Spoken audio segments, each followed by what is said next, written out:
The video game industry is going through a very interesting time right now because even if it's been accepted by the mainstream for a long time by now, it's only recently that we are starting to be aware of the fact that you can make genuinely well-written storytelling with this medium.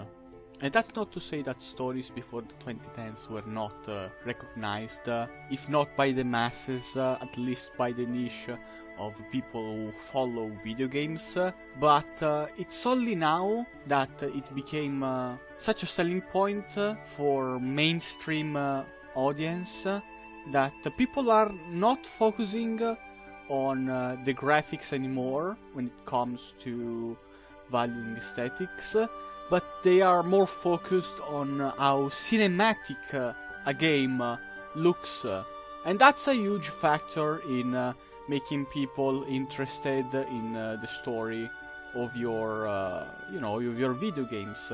People will say that it's not necessary to make sure that the game looks cinematic, even in the more popular, Sony style, third person, very slow paced.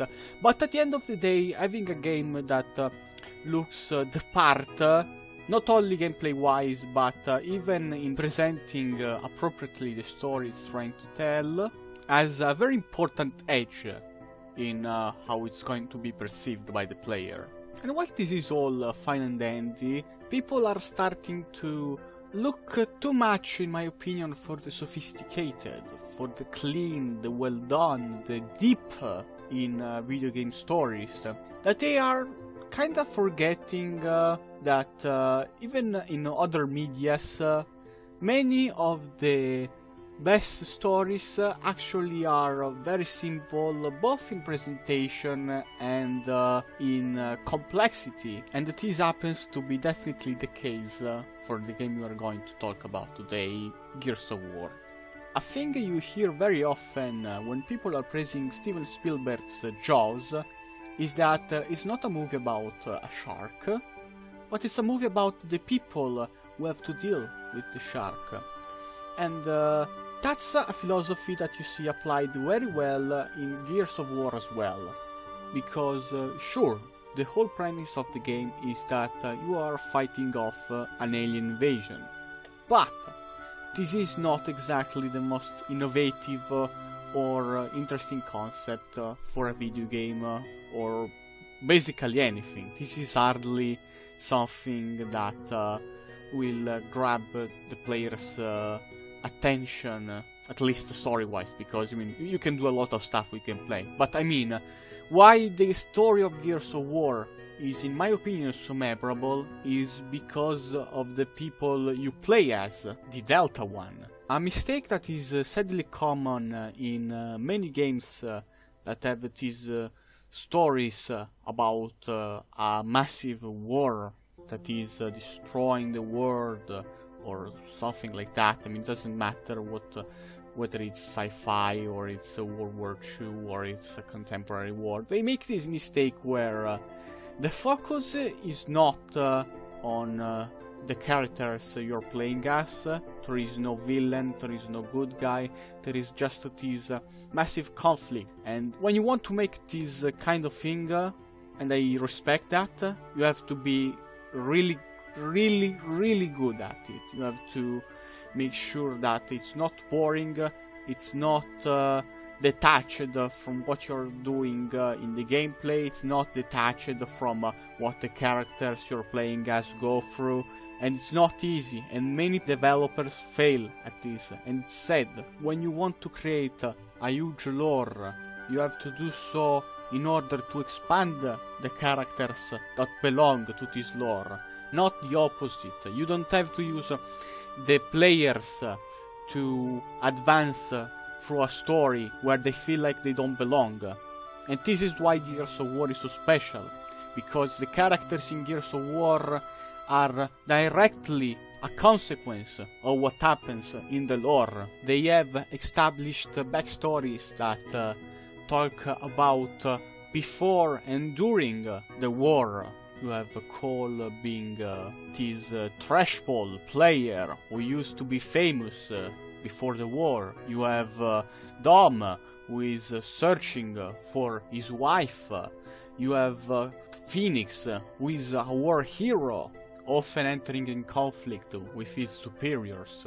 Even in Gears 5, you have JD being the only thing keeping Marcus away from basically going insane due to all the losses he had.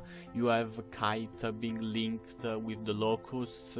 I mean, if you want to create a massive world with all sorts of things happening, both you know, between the two factions fighting each other and inside, you know, those factions, you have to make sure that these things are humanized. And it doesn't necessarily have to involve politics or philosophy, because the way I see it, both of those things are involved in every form of art, whether it's intentionally or not, but they don't have to be directly addressed in order to create a good story about war.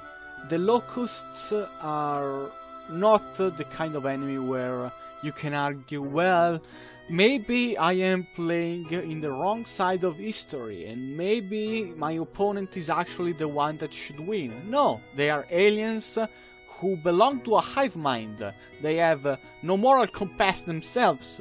They are an invasive species that is threatening the survival of the planet, and there is no way around that. When a character in Gears of War dies, it's not to give the player a lesson about how bad war is, or how we didn't get for granted the things we had before the war. No, it's to remind you that this character is a living, breathing individual you have been invested on, and when they die, it's something that makes you feel. It's not something that makes you think. The death of Dominic Santiago is one of the most touching moments in video game history. And I'm not kidding, this is not me exaggerating. That moment was done so well, and not because of how important his sacrifice was, but because you had him around for these 3 games, bantering and talking with the other protagonists, and at that point you were so used to have him around that even if his decision to die for the better good made sense, you didn't want him to go, because even if his story arc or his death are not you know, revolutionary, groundbreaking when it comes to portraying something like that, his story isn't nothing new, his death isn't something new, but the way they build up, the way he interacts with the world, with everyone else around him, he seems human, he seems realistic, and that's something that is greatly missing in games that try to tell this kind of story. The only game that I can think of that tries to replicate a similar emotion is when Soap and Ghost die in Modern Warfare 2. Modern Warfare 2, by the way, even if it doesn't reach the level of intensity and investment that Gears of War has, is all in all one of my favorite campaigns ever, and it makes me wish that the Call of Duty saga tried harder in creating compelling protagonists, because when they try, they succeed really effectively. It's not something that you hear often when it comes to Call of Duty games, but they can create fantastic and memorable moments, and the characters involved in these moments, you care about them. And it's not done so often, but I wish they did. A thing that Call of Duty cannot do, though, it does not due to the fact that the developers are not good enough or anything. It's about the setting itself. They can't create what I think Gears does, a very unique aesthetic, because again, it's not groundbreaking, it's not innovative, but it is distinguishable, it's memorable, and that's what really matters the most. When you see the Gears armor, you recognize that it's a Gears armor. When you see the pre-war buildings, they're not just your typical futuristic, minimalistic stuff that you see in almost all sci-fi games. It's very recognizable, the colors, the architecture, everything, and even the weapons, the aliens. The aliens don't look like your typical aliens. They have this, of course, this very futuristic equipment, but they are actually closer to fantasy monsters than they are to aliens, and it's not innovative, but it stands out, and that's why it's so memorable. The classic chainsaw weapons, the dog tags that look like Gears, all of these looks good on its own, but it helps establishing a universe that is worth caring for. That's not what happens most of the time. What you see is a story where the weaponry, the aesthetic, the enemies are all created for the sole purpose of being gameplay elements. And while I don't hate this, as long as the gameplay is good enough, I just don't think it's enough in the current day and age. But not only now, because I mean Gears of War started in 2006, and it has kept this formula even now, and other shooters don't seem to keep up. They either do very stereotypical, very cliche stories that offer no reason to care about it, or they go the extra mile, but they forget that being cinematic, having social commentary, political commentary, having morals is not important if the story itself doesn't offer you a compelling case for why it is subjects matter in the story itself to begin with, which is something that Gears of War doesn't even bother with most of the time. And that's not to say that Gears of War is this perfect masterpiece that can do no wrong. They have also their fair share of stereotypical moments, their story fuck-ups, and I'm sure you can find plenty of it discussed by critics who will judge the game a lot harsher than I probably should.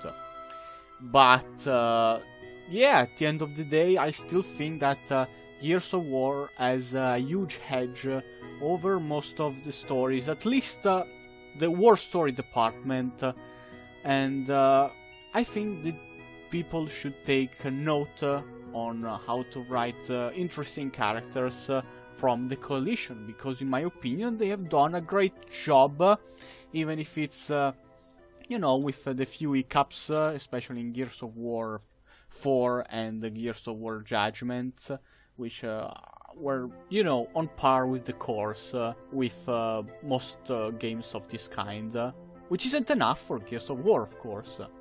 But yeah, I'd like to hear what you guys have to say. I think I made my case eloquently enough. If you have any questions, if you want to disagree with me in the comments, please do. I enjoy these kind of conversations. Either way, see you next time. I have a huge announcement coming in the future about my game, and yeah, sorry if I didn't post about devlogs and stuff for all of this time. I will make sure the wait is worth it, and yeah, see you next time.